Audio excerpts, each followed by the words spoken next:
और सबसे बड़ा सवाल ये रहेगा कि विपक्ष आरोप लगा रहे हैं कि प्रधानमंत्री नरेंद्र मोदी जो इस समय महागठबंधन की सरकार है 400 पार का नारा लगा रही है। 400 वोट का ये 400 पार का जो नारा है क्या है उसके बारे में आपने बताइए। देखिए, 400 पार जो है वो बियॉन्ड इमेजिनेशन है। और 400 पार का उनका जो टारगेट है कि 3/4 से ज्यादा, 3/4 से ज्यादा अगर उनके पास पार्लियामेंट में बहुमति आ जाती है तो राज्यसभा में उनकी बहुमति आ जाएगी। और जब बहुमति होगी तो विपक्ष का कोई आवाज ही नहीं रहेगा। 3/4 के बाद आपके पास ये अपना 80% से ज्यादा हो जाती है, तो 80% आने के बाद 20% का कोई मायने नहीं रहता है, तो विपक्ष की आवाज ही खत्म हो जाएगी। और 400 पार का नारा एक जुमला ही है। जैसे उन्होंने 15 लाख देने की बात की थी, ये 400 पार का नारा जो है वो जुमला ही है। आज उनका मैनिफेस्टो नहीं आ रहा, सिर्फ एक ही चीज आ रही है, 400 पार, 400 पार, 400 पार। 400 पार के आगे क्या आपके पास क्या डेवलपमेंट के मुद्दे हैं, या आपने 10 साल में क्या डेवलपमेंट किया है वो तो बताइए। बेरोजगारी बढ़ी हुई है, महंगाई बढ़ी हुई है, आपके पास मुद्दे ही नहीं है। तो जनता से मेरी यही रिक्वेस्ट है, गुजारिश है कि आप एक सही कैंडिडेट चुने, सही प्रतिनिधि चुने, नेता मत चुने। देखिए क्या होता है कि नेता, आप नेता चुनते हैं तो आप उसको नेता के एंगल से देखते हैं। आप प्रतिनिधि चुनिए और जिनके मतलब एक शिक्षित, या तो साथ में जो सही में देश सेवा की सोच लेके चल रहा है।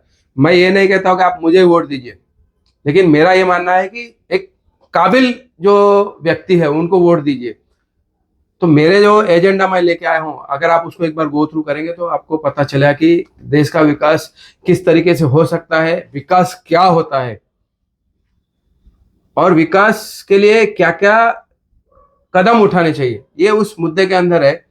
तो अगर जनता से मेरी एक ही रिक्वेस्ट है कि आप उन मुद्दों को एक बार देखिए, पढ़िए, समझिए, और वोट देने के वक्त इमोशंस और एक बायस माइंड के बजाय आप खुले विचार से वोट कीजिए।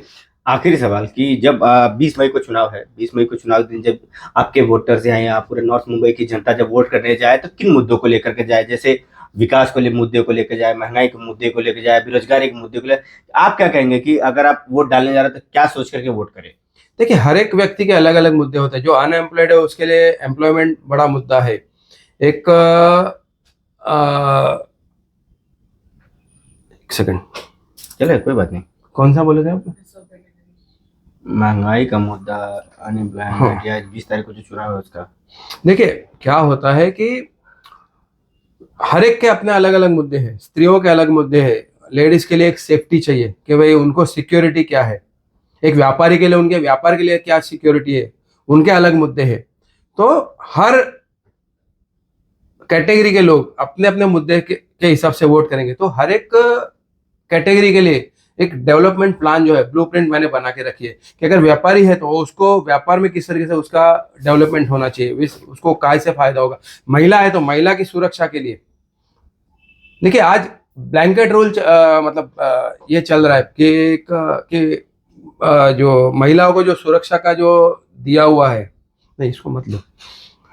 अरे भाई वो मैसेज दो कि 20 तारीख को जब आप वोट करने जाएंगे तो ये सोच करके वोट करिए कि आप वोट किसको दे रहे हो। ओके, तो 20 तारीख को जब हम वोट देने जाए, जनता से मेरी एक रिक्वेस्ट है कि जब आप 20 तारीख को वोट देने जाए तो बायस ना रखे, देश की परिस्थिति और उम्मीदवार की जो लायकात है, मतलब जो एलिजिबिलिटी है, क्वालिफिकेशन है, पोटेंशियल है, वो देख के वोट दीजिए, ना कि किसी पार्टी को या किसी उम्मीदवार को देख के वोट दीजिए। यही दरखास्त रहेगी। और जो मुद्दे हैं, विकास का मुद्दा है जैसे, और शिक्षण का मुद्दा है। आज हेल्थ सेक्टर में भी आज एक आम आदमी को ट्रीटमेंट लेना बहुत महंगा हो गया है। मेडिकल जो मेडिकेशन है वो बहुत बड़ा मुद्दा है।